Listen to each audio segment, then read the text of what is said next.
You know, and so that's the hardest thing. Is like as an investor, we have to give love to the property. We gotta love the properties, and the property love us back. If we withhold love, like everything, like your relationship, if we withhold love in the business and the property, and we don't take care of it, maintain it, sustain it, build upon it, it's not going to be able to produce for us. Eventually, it's going to go. You know, that's what's been going on down here. It's just been going on. So we had to change that whole climate and do a turnaround. We've made our whole business. We've built our whole business on taking over mismanaged properties and making them work. And the whole thing is, if you don't manage it, you build your real estate portfolio, however you build it, if you don't take care of it, it's not going to take care of you. And that's what happens. People don't know how to manage, or people don't put the money back, or whatever it is, and they lose.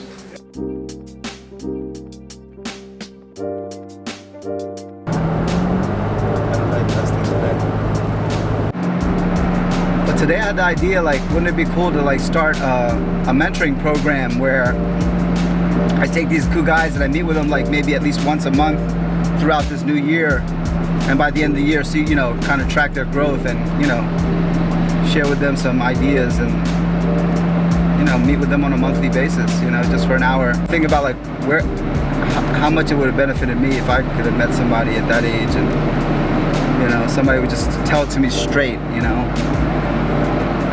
would have saved me a lot of time and heartache, maybe. If I was open to listen, though, that's true. That's the other thing. People I don't know how open I would be to listen. So we'll see how it goes.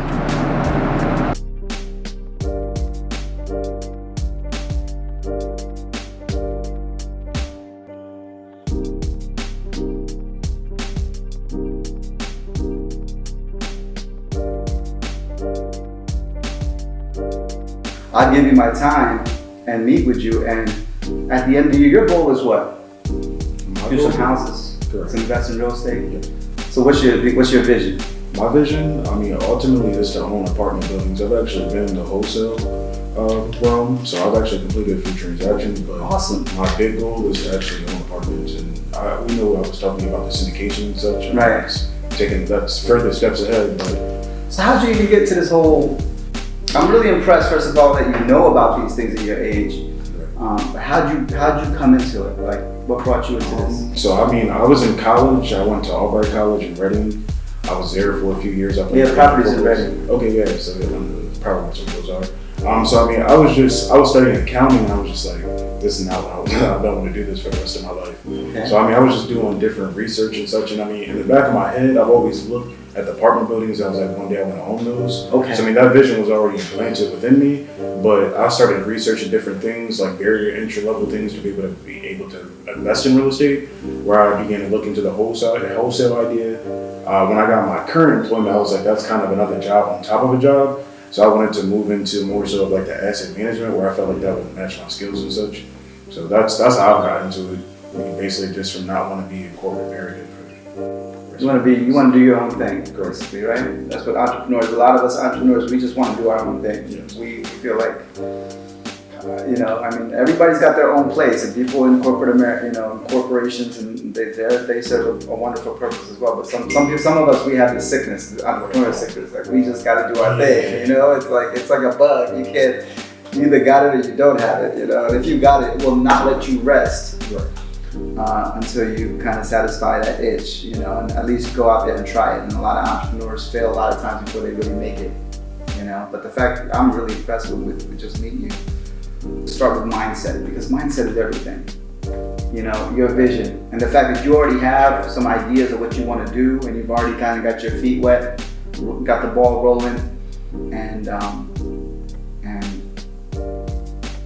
that's where we're going to start with mindset, with clarifying your vision. Because the stronger you can, the clearer and the more powerful you can make your vision, the more faster you're going to bring it into reality. And you already know that, right? I'm not saying anything new. No. But we need to clarify it. That's one of those that you say, you got the vision of what you want to do.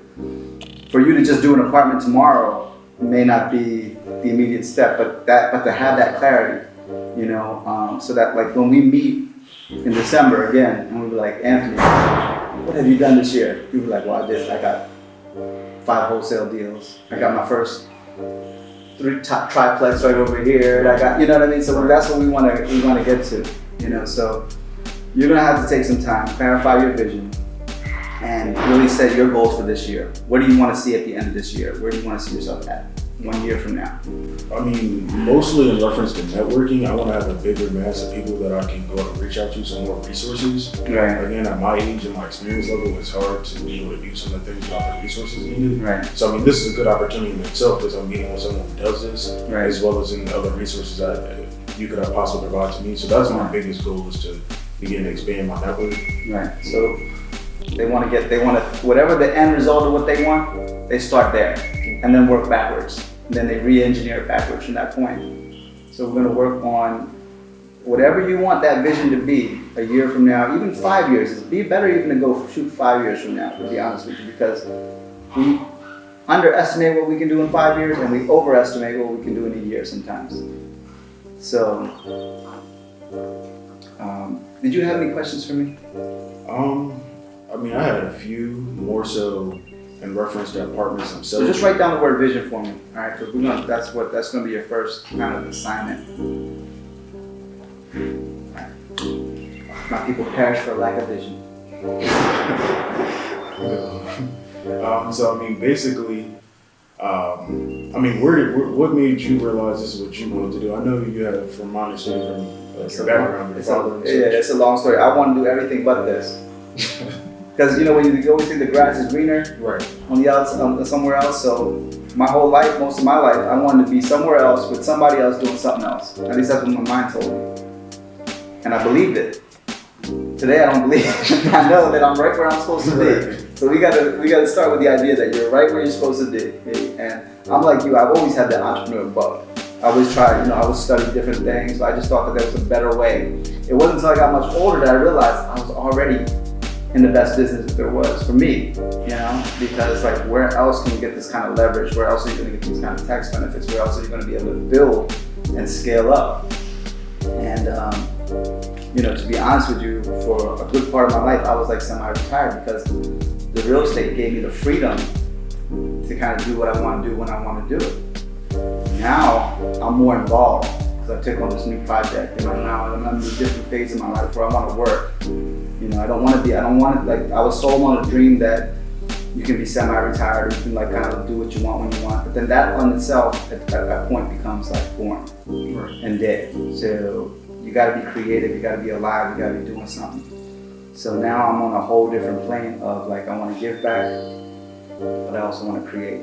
Right. And I mean, in reference to the actual vision, I mean, I can see it within yourself, your why you want to help. And then, like I was presenting to you earlier, like in this area, you have to want to help to even want to put your time into some of these properties. So, these properties are busted. Right. So busted. I mean, but big time.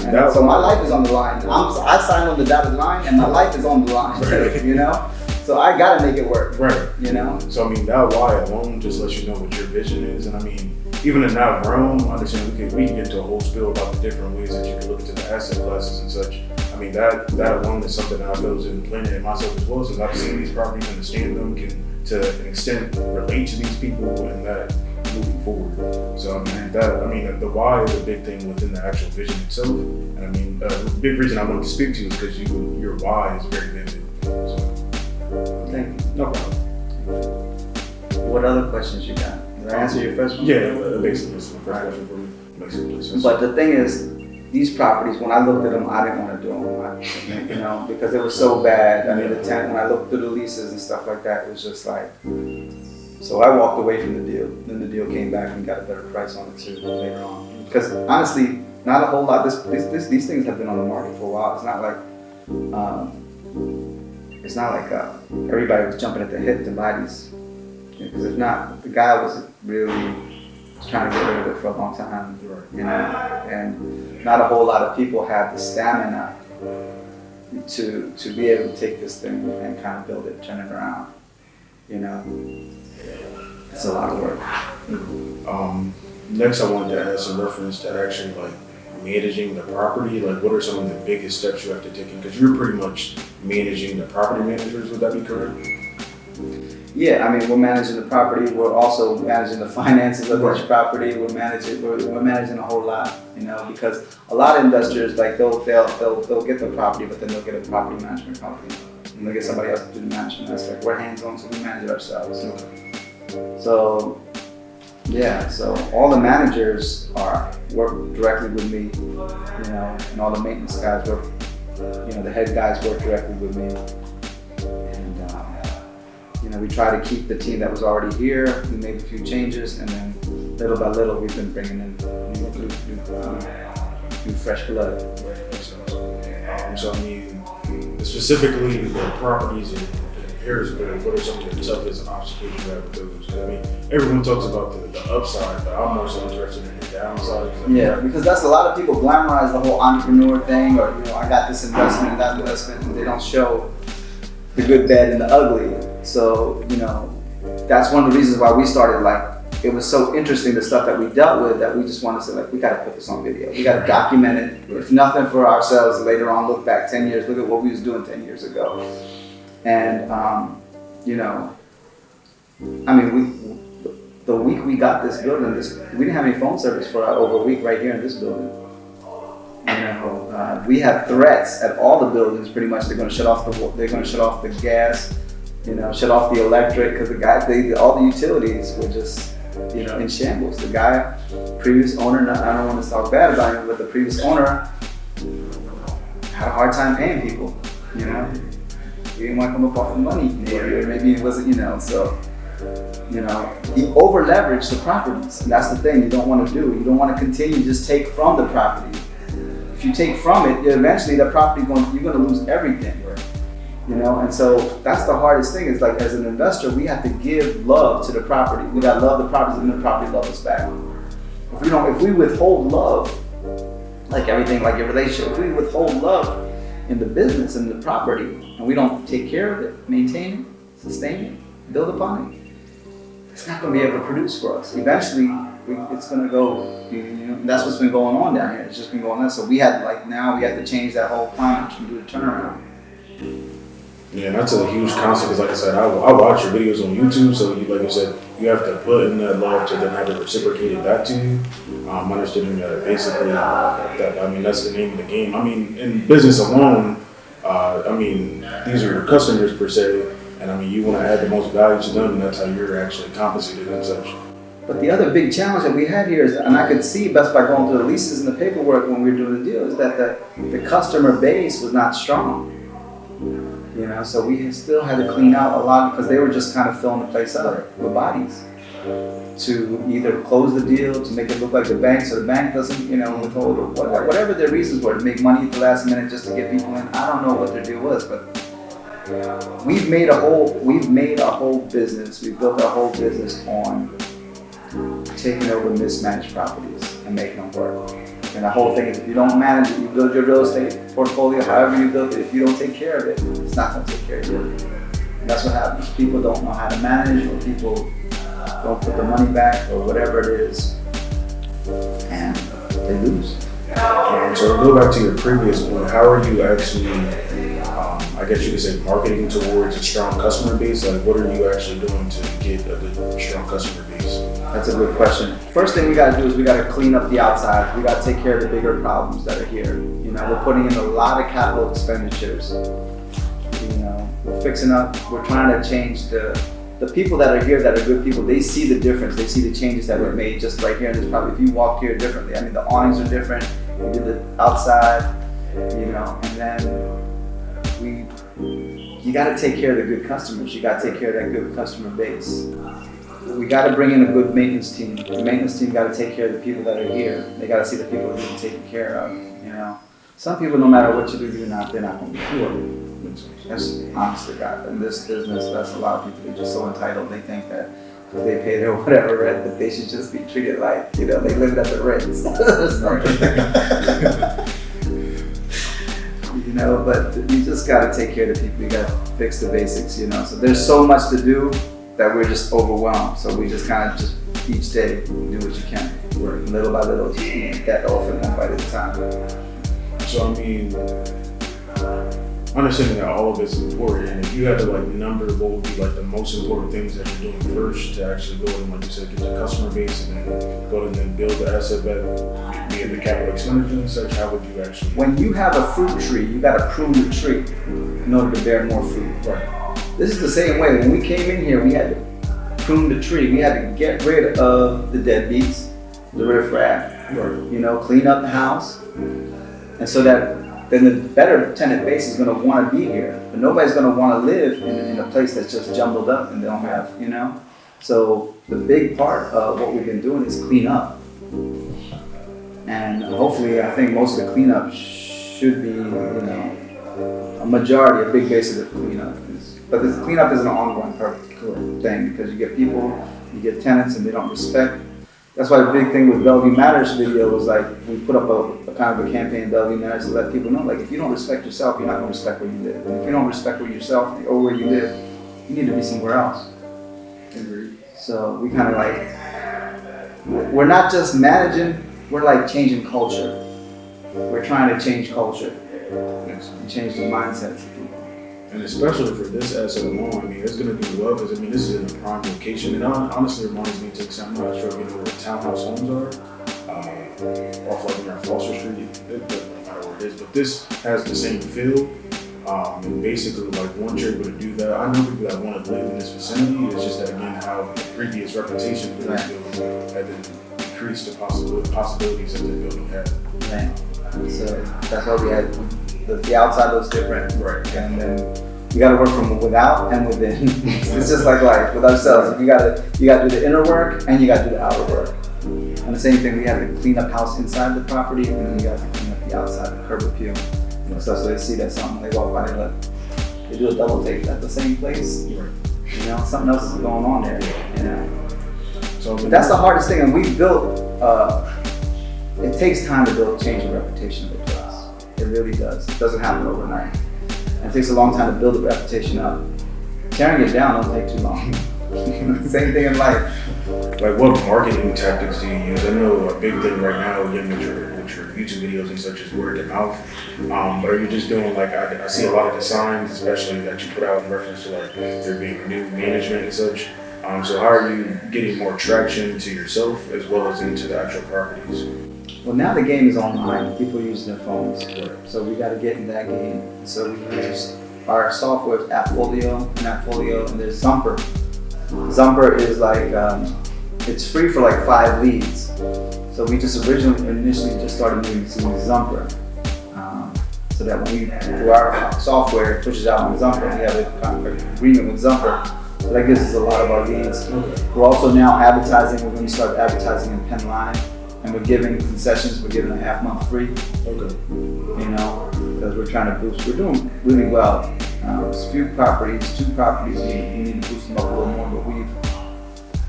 But from cleaning out and then bringing in new people, we're doing really well in a short period of time. I'm really proud of our progress. And as you mentioned, you're like online and everything. The biggest part that I actually enjoyed about the whole wholesaling was actually the marketing because there was so many different realms you could use. I was doing like some SMS marketing and such. How would you find the deals? And you had a group of investors that were ready to buy them? So you were just finding them and flipping them, right? Yeah, just like kind of sign agreement contracts? Okay, great. So basically, just third-party databases and then just cold calling for the most part. So it would be basically REI Pro, there's a prop stream. You could contact like the actual county and such for like if you want more targeted things. But basically, you just take like to make it simple, like a whole bunch of vacant properties, get the property owner, skip trace the number, use the number, and then I actually had a database where I could then send text messages out or like an already pre-prompted message to see if they. Do you have any ideas for us to bring? Because you know the area, you know the market. Do you have any ideas for us to bring more traffic to our properties as far as leads and rentals? Actually, the Penn Live idea was actually a good one. Craigslist in this area actually for like rentals and such actually works pretty well. Okay.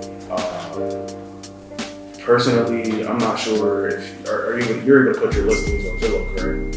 Zillow's everywhere, but in this area, I know Zillow's worked a lot. Besides that, Craigslist is pretty dead, but it's live up here. It's live up here in reference to like properties and stuff. Okay. Especially like apartments like this. So that's how when I was doing my search for where I live currently, that's what I was doing. So I didn't have many other questions. I definitely back to like the previous point about like meet Kevin and such. When people were putting out information. You were saying something about the A class and B class. Yeah, well, I mean, he does a lot of talking as well as Grant Cardone, and there's a lot of information that's just out there. But I mean, for someone who doesn't know it's misinformation, it's hard to go ahead and then decipher between that. So well, that's the thing. I always respected Meet Kevin. I put on the last video that like for what he did as far as giving another perspective. Because Grant Cardone was pushing for apartments so much. Everybody can't just get into apartments. Exactly. So everybody got to get in where they fit in. And then so Kevin was doing something dealing with single family and all that. But then here he is analyzing a multifamily deal, and the way he was going about it, I'm like, dude. We don't look at any of that stuff. We don't care about that stuff when we look at a buy. When you got 500 apartments, you don't really care that 30 are vacant. If you got 500 or rented out of 531, that's not a big deal at all. If 0.2% of the population is leaving the city, who gives a dick? You know what I mean? Especially you got Whole Foods right there. You got a good, strong location. A city like Columbia is not going to just automatically fall in a hole. So it was, to me, it was just like, this is not right. And I just felt like, just inspired. Well, I kind of made a comment on his video, and the way he came at me, that's when I got the idea. Like, okay, I'm gonna. Since my comment was empty, because he called it an empty comment. Since my comment was empty, I'm like, okay, I'll give you something. I'll fill your plate. Let me fill your plate a little. No, I don't see nothing wrong with it. Personally, but I mean, I definitely appreciate that. A-class properties are really high. There's a comp property down here that's, I know somebody's for sale, maybe sold it already. And all that, But like the money that you gotta pay for it, and then these are properties, the distressed properties, is where you can get in and build value. And you can like, I mean, off camera,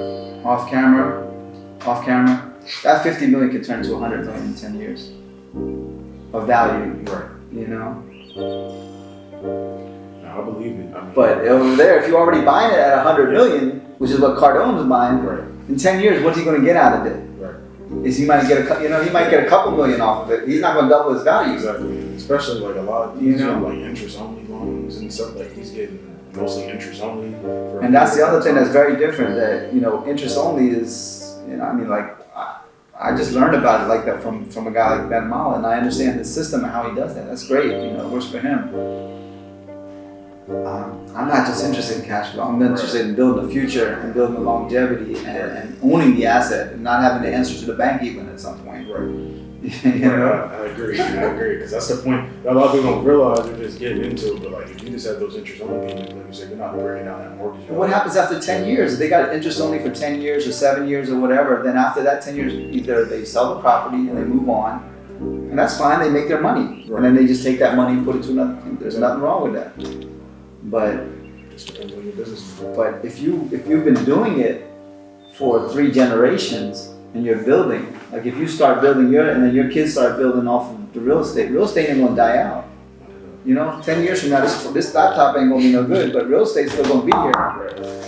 So it's a generational thing that I have to open my eyes to. And the earlier you get in, you start building your portfolio and your equity. When you're 40, it's gonna be a whole different game, And especially if you do like a 15-year mortgage or something, nobody does it. But we always done 15-year mortgage. 15 years, that's paid off. Then I can pull the money back out and do another thing, Yeah, I believe with your brother when you spoke about that. That was the first time I ever heard someone say they did a 15-year mortgage. Yeah, that's a good interview. We really just put it on the table. I offered this for 30 years, but 15 I was like, it makes complete sense. That's why I done it. But you're not going to make money in the meantime, cash flow wise. Everybody's talking about cash flow. Yeah, as long as you're flowing to an extent. But like, what are you going to do with all that cash flow? Pay taxes on it? What are you going to do with the cash flow? What are you going to do with all the cash flow?